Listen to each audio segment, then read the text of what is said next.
Music industry में पैसा कमाने का सबसे अच्छा सोर्स और सबसे बड़ा सोर्स क्या है?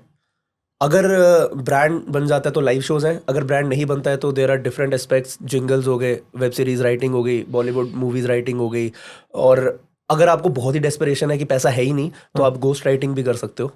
और देखो सबके लिए अलग है, मैं यही कह रहा हूँ। ओके। ये नहीं सोचो ये नहीं कर रहा तो मैं नहीं करूँगा। अगर आपकी दिनचर्या पे है, आपका आपका ज़िंदगी कैसे जा रहा है, तो ये चीज़ें हैं जिस पे आप ऑल्टरनेट ढूंढ सकते हो। Okay, nice.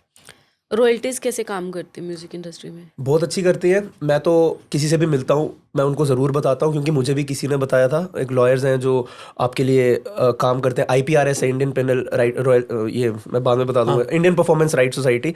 और एक ISAMRA इजामरा जो सिंगर्स की है रॉयल्टी, मुझे दोनों से आती है जितनी भी सिंगर्स को बनती भी है। रॉयल्टी आती है? यस, ISAMRA इसामरा इसमें आती है सिंगर्स को। मेरे को आई है 2 साल से, तभी बता रहा हूँ। तो अगर आपको लगता है कि आपके सॉन्ग्स निकले हैं, लेबल्स पे आए हुए हैं या खुद के चैनल पे भी हैं, तो आप इनसे कांटेक्ट करें और इनसे जुड़ जाएं, क्योंकि ये लोग आपके लिए रॉयल्टीज निकालते हैं लेबल से, वाओ, जो बहुत ज़रूरी है। तो खुशी होती है यार, एक्स्ट्रा मनी है। राइट। और कांटेक्ट कैसे करें? ऑनलाइन कुछ सिस्टम है इनका? IPRS आप टाइप कर लो गूगल पे, आपको सारी इन्फॉर्मेशन मिल जाएगी। और दूसरी ISAMRA इसामरा, ये दो मैंने इन दो में किया है, और भी हो सकती हैं। जितने जैसे जैसे पता चलेगा, आई विश लोगों को भी पता चले, बट ये दो मेन है। तो ये सिंगर और लिरिसिस्ट को तो बता दिया आपने, म्यूजिशियन को भी आती है हाँ किसी तरीके से? म्यूजिशियंस, उनको किस में आती है? अच्छा म्यूजिशियंस जो बजाते हैं, हाँ। आई थिंक नहीं नहीं, भाई। जो बेसिकली कंपोज करते हैं गाने को। हाँ कंपोजर्स की भी है, उनकी IPRS कंपोजर्स पे ही की भी आती है। हाँ और जो IPRS में बेसिकली पूरा का पूरा अरेंज करते हैं कंप्यूटर अरेंजर्स को डिजिटली। शायद I think one time payment ही होता है। Okay. उनका हेफ्टी अमाउंट होता है। ठीक है। उनका वन टाइम, जहाँ देखो मेरे को तो लिरिक अपना ही पता है, हाँ, उनको ज्यादा पता होगा। तो आप अगर ठीक है। कभी किसी म्यूजिक कंपोजर या प्रोग्रामर से पॉडकास्ट करेंगे तो बेटर it. रहेगा, उनसे पूछे। इंडिपेंडेंट आर्टिस्ट होने के फायदे और नुकसान? भाई फायदे तो बहुत अच्छे हैं। ब्रांड बन गया तो फिर तो आपका बिजनेस ऑटोमेट हो गया, ठीक है। Okay. आपके पीछे स्पॉन्सर्स लग गए, आपके ऊपर है आपको कैसे क्या रिलीज करना है। और ये फायदे हैं, ठीक है। नुकसान ये है कि बहुत ज़्यादा हसल है, रिस्क है।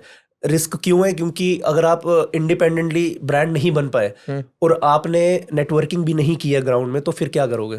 ये एक रिस्क है, जो बहुत बड़ा रिस्क है, सच बता रहा हूँ। तो यही Okay. फायदे नुकसान है जो लोगों को समझना चाहिए। बट वैसे अगर देखा जाए आज इंडिपेंडेंट सीन काफी ग्रो कर गया है। सर आप वही देख रहे हैं जो ग्रो हुए हैं, जो नहीं हुए हैं उनका भी तो सोचो।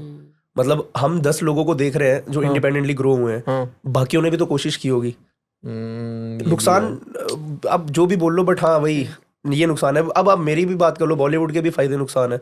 आप गए हो बॉम्बे, आपको सही लोग नहीं मिले, आप गायब हो गए, आप गलत लॉबी में चले गए, समझ लो गलत, फिर क्या करोगे आप? उसके बाद क्या है? देखो नुकसान ये है। फायदा ये है कि सही लोगों में पहुंच गए तो आपका नेटवर्किंग, बिजनेस, ये सब चीजें सॉर्टेड हो जाती हैं। तो दोनों के फायदे नुकसान ही है। जैसे आपको जो भी आपके एक्सपीरियंस है, वैसे क्या प्रेफरेबल है, मतलब एक बंदे को ट्राई करना चाहिए इंडिपेंडेंट और विद? भाई very very good question, but ये वही है कि मेरे लिए ये वर्कआउट किया। हाँ इसके लिए आंसर यही है कि आप अपनी कैपेबिलिटी समझो।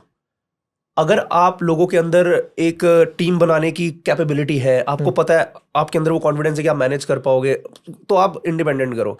बट अगर आपको अपने टैलेंट पे विश्वास है ना, टैलेंट मतलब टैलेंट इन अ वे कि मेरा ना परफॉर्मेंस USP रहा है। परफॉर्मेंस इन अ वे कि जब से मैं कॉलेज में था, जो आपको भी पता है, मैं जहाँ परफॉर्म करता था ना, मेरे पास 100 बंदा उसके बाद आगे पूछता था कि यार भाई क्या किया यार, कौन से। तो मेरे को वहां से समझ आई कि मैं इस चीज से कुछ कर सकता हूँ परफॉर्म करके।